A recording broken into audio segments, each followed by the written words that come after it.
Karthigai Deepam serial நேர்களுக்கு வணக்கம். நம்மளோட கார்த்திகை தீபம் சீரியலில் ஒரு சூப்பரான ப்ரோமோ ரிலீஸ் பண்ணியிருக்காங்க. வீடியோக்குள்ளே போகிறதுக்கு முன்னாடி நம்ம சேனலில் லைக் அண்ட் சப்ஸ்கிரைப் பண்ணி சப்போர்ட் பண்ணுங்கள். இப்போ பார்த்திங்கன்னா நம்மளோட ரேவதி வழக்கம் போல் ஆஃபீஸில் ஒர்க் பண்ணிகிட்டு இருக்காங்க. அப்போ பார்த்திங்கன்னா சாமுண்டீஸ்வரி ரேவதிக்கு எல்லாரும் கிளம்பி ரெடி ஆகிட்டு இருக்காங்க. அதாச்சும் நம்ம கோயிலுக்கு போயிட்டு அந்த பரிகார பூஜை பண்ணணும் அப்படின்னு சொல்லிட்டு அப்போ சாமுண்டீஸ்வரி என்ன பண்ணுறாங்க, ரேவதிக்கு கால் பண்ணுறாங்க. கால் பண்ணிவிட்டு இந்த மாதிரி ரேவதி கிளம்பிட்டியா அப்படின்னு கேட்குறாங்க.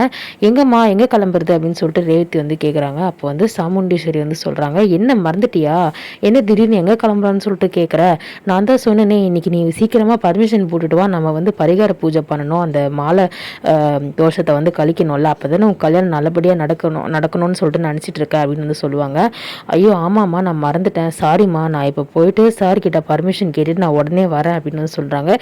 சீக்கிரமாக நாங்கள் எல்லாருமே ரெடி ஆகிட்டு கோயிலுக்கு கிளம்பிட்டு இருக்கோம், நீயும் அங்கே வந்துடு அப்படின்ற மாதிரி சொல்கிறாங்க. அப்போ சாமுண்டீஸ்வரி காலை கட் பண்ணிடுறாங்க. கட் பண்ணிவிட்டு ரேவதி நேராக கோயிலுக்கு வந்துடுவா, நம்ம எல்லாரும் இப்போ கிளம்பலாம், அவள் பர்மிஷன் போட்டு அங்கே நேராக வந்துடுறேன் அப்படின்னு சொல்லிட்டாங்க. இப்போ எல்லாரும் பார்த்திங்கன்னா கோயிலுக்கு வீட்டில் இருக்க ராஜராஜன், அதுக்கப்புறம் வீட்டில் இருக்க எல்லாருமே ரோகிணி, மயில்வாகனம், இவங்க எல்லாருமே பார்த்திங்கன்னா கோயிலுக்கு கிளம்புறாங்க. அப்போ பார்த்திங்கன்னா ரேவதி என்ன பண்ணுறாங்க, ஆஃபீஸ் உள்ள அதாவது ஆஃபீஸ்லேருந்து சரி நேராக பர்மிஷன் நம்ம போய் கேட்டுட்டு வந்துடலான்னு சொல்லிட்டு சிஸ்டம் எல்லாம் ஆஃப் பண்ணிவிட்டு என்ன பண்ணுறாங்க, உள்ளே போயிட்டு கார்த்தி சாருக்கு கது தட்டிட்டு உள்ளே வர சொல்கிறாங்க. இந்த மாதிரி சார் எனக்கு கொஞ்சம் பர்மிஷன் வேணும் அப்படின்ற மாதிரி சொல்கிறாங்க.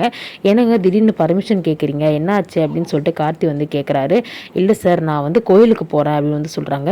என்ன கோயிலுக்கா, என்னங்க திடீர்னு கோயிலுக்குன்னு சொல்லிட்டு கேட்கும்போது, இல்லை சார் அம்மா பரிகார பூஜை பண்ணணும், ஏதோ மாலை தோஷம் இருக்குன்னு சொல்கிறாங்க, அதனால என் கல்யாணத்துக்காக ஒரு தோஷம் இருக்குது, அதை கழிக்கணும், அதனால கோயிலுக்கு போகிறோம், அதனால தான் சார் பர்மிஷன் வேணும் அப்படின்னு கேட்குறாங்க. சரி கார்த்தி என்ன பண்ணுறாரு யோசிச்சுட்டு, சரி ஓகேங்க பர்மிஷன் தானே எடுத்துக்கோங்க அப்படின்னு சொல்கிறாங்க. அதுக்கப்புறம் ரேவதி கிளம்பிட்டாங்க ஆஃபீஸ்லேருந்து. நம்மளோட சாமுண்டீஸ்வரி எல்லாம் பார்த்திங்கன்னா கோயிலில் ரெடி பண்ணிகிட்டு இருக்காங்க. சந்திரா கிட்ட பேசிகிட்டு இருக்காங்க. என்ன சந்திரா, கண்டிப்பாக இந்த முடிச்சிடலாம்ல, ஏன்னா இது பெரிய விஷயம், ரேவதிக்கே தெரியாமல் நம்ம மாலையில் தாலியை வச்சு ரேவதி மருது ரேவதி கழுத்தில் போடுற மாதிரி நம்ம பண்ணிகிட்ருக்கோம் அப்படின்ற மாதிரி சொல்கிறாங்க. கார்த்திகிட்ட வரும்போது பார்த்திங்கன்னா ரத்த சொந்தம் இல்லாதவங்க மாலை போட்டு இந்த பரிகாரத்தை பண்ணாதான் என் கல்யாணம் நல்லபடியாக நடக்கும்னு சொல்லிட்டு ஜோசியர் சொன்னாங்க அப்படின்ற மாதிரி எல்லா விஷயத்தையும் சொல்லிடுறாங்க. கார்த்தி ரேவதி கிளம்புனதும் உடனே பார்த்திங்கன்னா மயில் வாங்கினதுக்கு கால் பண்ணுறாரு. கால் பண்ணிவிட்டு என்னங்க என்ன பிரச்சனை, ஏதோ ஒரு பரிகாரம் அது இதுன்னு சொல்லிட்டு ரேவதி இப்போ தான் பர்மிஷன் போட்டு கிளம்புனாங்க அப்படின்ற மாதிரி கேட்குறாரு.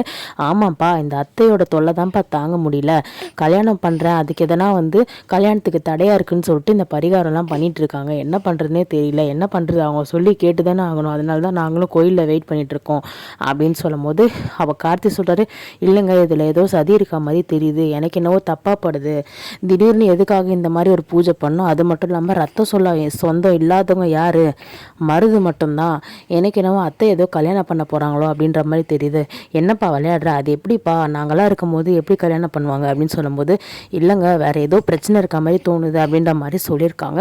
ஸோ ப்ரோமோவில் பார்த்திங்கன்னா கார்த்தி சந்தேகப்பட்டு கால் பண்ண வராரு, அதோடு முடிச்சிருக்காங்க.